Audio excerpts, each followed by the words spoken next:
तो गिराना नहीं है, बाबा कह रहे गले लगाना था, बाहर से गले नहीं लगाना, बाहर से तो भले को गले ना लगाओ और गंदा कर देगा। गले लगाना अर्थात बाप समान बनाना, सहयोग देना। तो पूछा है ना कि इस वर्ष क्या क्या करना है, बाबा कह रहे पूछा आपने बस सम्मान, तो बाबा कह रहे बस सम्मान देना और सम्मान में रहना, सम्मान दो सबको और सम्मान में अपने रहो कि मैं आत्मा सर्वशक्तिमान आत्मा हूँ, श्रेष्ठ आत्मा हूँ, भाग्यवान आत्मा हूँ, विजयी आत्मा हूँ, विजयी हमारा जन्मसिद्ध अधिकार है, समर्थ आत्मा हूँ, समर्थ बन समर्थ बनाना, व्यर्थ की बातों में नहीं जाना। जो कमज़ोर आत्मा है ही कमज़ोर, उसको बाबा कह रहे उसकी कमज़ोरी को देखते रहेंगे तो सहयोगी कैसे बनेंगे, सहयोग दो तो दुआएं मिलेगी। अगर कोई कमज़ोर है बेचारा, एक तो वैसे ही वो नशे में है और उसे तुमने और गिर दिया तो वो गिर ही जाएगा रास्ते में कहीं नहीं। उससे क्या भैया इसके घर तक पहुँचा दे, किसी ने कह दो, गिरता पड़ता घर तक तो पहुँच जाएगा अपने। सवेरे को उठेगा जब से थोड़ा सहयोग दो से, मतलब कहने का जो है कि अगर कोई आत्मा वैसी दुखी है, शांत है, विकारों में है, तो उसे वो दुआएं देनी। सबसे सहज पुरुषार्थ है और कुछ भी नहीं कर सकते हो तो सबसे सहज पुरुषार्थ है दुआएं दो और दुआएं दो, सम्मान दो और महिमा योग्य बनो। सम्मान देने वाला ही सर्व द्वारा मान्य बनते हैं और जितना अभिमान्य बनेंगे उतना ही राज्य अधिकारी और पूज्य आत्मा बनेंगे। देते जाओ, लेने का नहीं, लो और दो, यह तो बिजनेस वालों का काम है। लेना देना तो बिजनेस वालों का काम है। भाई मैंने कुछ सामान दिया तो मुझे सम्मान, मैंने फिर वो सामान मैंने फ्री मैंने दे दिया, उसके बदले में पैसा लूँगा मैं, वो तो बिजनेस हो गया। तो यहाँ तो बिजनेस की बात नहीं, हम सम्मान दे रहे हैं, सामान नहीं दे रहे, हम सम्मान दे रहे हैं। तो सम्मान भले हमें कोई ना दे लेकिन हमें तो देना ही देना, सबका सम्मान करना है। आप तो दादा के बच्चे हो, बाकी बाप दादा चारों ओर के बच्चों की सेवा में देख खुश है। सभी ने अच्छी सेवा की है लेकिन अभी आगे बढ़ना है ना। वाणी द्वारा सभी ने अच्छी सेवा की, साधनों द्वारा भी अच्छी सेवा की रिजल्ट निकाली। बाप दादा कहते हैं अनेक आत्माओं का उलहना भी समाप्त किया। साथ साथ समय के तीव्र गति की रफ्तार देख बाप दादा यही चाहते हैं कि सिर्फ थोड़ी आत्माओं की सेवा नहीं करनी है लेकिन विश्व की सर्व आत्माओं के मुक्तिदाता निमित्त आप हो।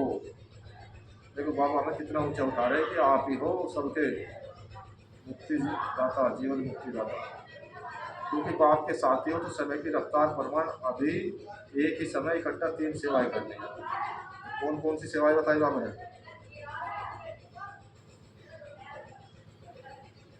एक वाणी, वाणी द्वारा, दूसरा श्रेष्ठ शक्तिशाली स्थिति और तीसरा श्रेष्ठ रूहानी वाइब्रेशन। जहाँ भी सेवा करो वहाँ ऐसा रूहानी वाइब्रेशन फैलाओ जो वाइब्रेशन के प्रभाव में सहज आकर्षित होते हैं।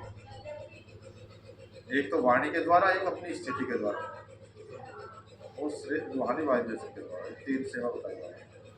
देखो अभी लास्ट जन्म में भी आप सबके जड़ चित्र कैसे सेवा कर रहे हैं।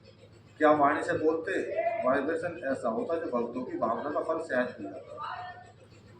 क्या कहीं वैष्णो देवी वहाँ बोल रही है, कितने ऊंचे पहाड़ों पर चढ़ चढ़ के जा रहे लोग, चंडी देवी पे जाते हैं, मनसा देवी पे जाते हैं, नीलकंठ पे जा रहे हैं, केदारनाथ, बद्रीनाथ, अम्बा माता जी, तिरुपति बालाजी, कहाँ कहाँ जा रहे हैं। तो बाबा कह रहे आपके जड़ चित्रों से भी सेवा कर हो रही है। ये वाणी से तो बोलते नहीं, वहाँ पे वाइब्रेशन उन्हें शांति की वाइब्रेशन मिलेगा तो वहाँ थोड़ा अच्छा लगेगा। तो बाबा कह रहे ऐसे वाइब्रेशन शक्तिशाली हो, वाइब्रेशन में सर्व शक्तियों की किरणें फैलती हो, वायुमंडल बदल जाए। वाइब्रेशन ऐसी चीज है जो दिल में छाप लग जाती है। बाबा कह रहे आपके जो वाइब्रेशन है, वायुमंडल आपका है, वो ऐसी चीज है जो दिल में छाप लग जाती है। किसी के, आप किसी के पास जाओ और वो आपसे बोल लेना, मुँह चढ़ा ले, तो फिर आप दोबारा वहाँ जाने की हिम्मत नहीं करने या कर लोगे। अच्छा उसके पास कुछ ना हो, आपका सम्मान करे तो सबसे बड़ी चीज़ वही लगता है, ये वाइब्रेशन होते हैं। आप सबको अनुभव है किसी आत्मा के प्रति अगर कोई अच्छा या बुरा वाइब्रेशन आपके दिल में बैठ जाता है तो कितना समय चलता है, बहुत समय चलता है ना, निकालते चाहो तो भी नहीं निकलता है। किसका बुरा वाइब्रेशन बैठ जाता है तो सहज निकलता है, तो आप उसे निकल जावे कोई सहज, किसी ने आपको बुरा भला कह दिया तो निकलता है जल्दी। बाबा कह रहे हैं तो आपका सर्व शक्तियों की किरणों का वाइब्रेशन छाप का काम करेगा। वाणी भूल सकती है लेकिन वाइब्रेशन की छाप सहज नहीं निकलती है। वाणी भी एक बार तो भूल गए लेकिन उसकी याद रहेगा दूसरे को सम्मान अपमान की बात है। अनुभव है ना अनुभव बाबा पूछ रहे हैं। तो ये बाबा यह गुजरात ने बॉम्बे ने जो उत्साह दिखाया उसको तो बाप दादा पदम गुणा मुबारक देते हैं। क्यों, विशेषता क्या रही, क्यों मुबारक देते हैं? फंक्शन तो बड़े बड़े करते रहते हो लेकिन खास मुबारक क्यों दे रहे हैं? क्योंकि दोनों तरफ की विशेषता रही, एकता और दृढ़ता। जहाँ एकता और दृढ़ता है वहाँ एक वर्ष के बजाय एक मास वर्ष के समान है। एक वर्ष के बजाय बाबा करे एक मास ही वर्ष के समान है। एक महीने में इतनी सेवा हो जाए, इतना साथ जमा होता है। सुना गुजरात और बॉम्बे ने अच्छा बाप दादा एक सेकंड में ज्ञान सूर्य स्थिति में स्थित हो, चारों ओर के भयभीत हलचल वाली आत्माओं को सर्व शक्तियों की किरणें फैलाओ। बहुत भयभीत है, शक्ति दो, वाइब्रेशन फैलाओ। अच्छा बाप दादा ने ड्रिल करा दिया। बाप दादा अब याद प्यार दे रहे हैं। चारों ओर के बच्चों के भिन्न भिन्न याद प्यार और समाचार के पत्र और ईमेल बाप के पास पहुंच गए। हर एक कहता है मेरी भी याद देना, मेरी भी याद देना।